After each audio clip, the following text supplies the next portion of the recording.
बिस्मिल्लाहिर्रहमानिर्रहीम। अस्सलाम वालेकुम डियर व्यूवर्स, कैसे हैं आप? उम्मीद करती हूँ आप सब ठीक ठाक होंगे।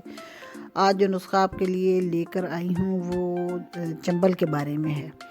चंबल एक ऐसा मरज़ है कि ये चाँद के घटने और बढ़ने के साथ इसका ताल्लुक़ होता है। जैसे जैसे चाँद बढ़ता है तो ये इसकी तकलीफ़ भी बढ़ जाती है और ख़ारिश बहुत करता है इंसान, और बस यूँ दिल चाहता है कि अपने जिस्म को काट ही तो डाले, क्योंकि इसका जिस तरह चाँद के बढ़ने से समंदर की लहरों पर असर पड़ता है, सेम इसी तरह इंसानी जिस्म पर भी असरात इसके होते हैं।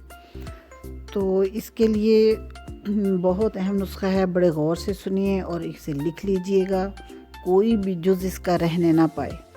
नंबर 1 अफ्तातीन, नंबर 2 चरायता, नंबर 3 करायता, नंबर 4 मुंडी बूटी, नंबर 5 अब्रेशम, नंबर 6 अनाब, नंबर 7 बरगे नीम, नंबर 8 संदल, नंबर 9 बरगे मेहंदी यानी कि मेहंदी के पत्ते।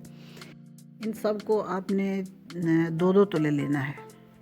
कंकर पत्थर वगैरह हो उसको निकाल लीजिए, और अब्रेशम को दरमियान में से आपने काट के उसमें से कीड़े को निकाल देना है, और सबको साफ़ सुथरा करके धो के एक दफ़ा उसे पानी में भिगो दें। सारी रात वो भीगा रहे, सुबह आग पर पकाएं, जब अच्छा पक जाए तो ठंडा होने दें, और उसे अच्छी तरह हाथों से मल मल कर फिर छान लें, और छान कर उसे अलग कर लीजिए। उसमें चीनी डालकर खूब पकाएं, गाढ़ा होने दें।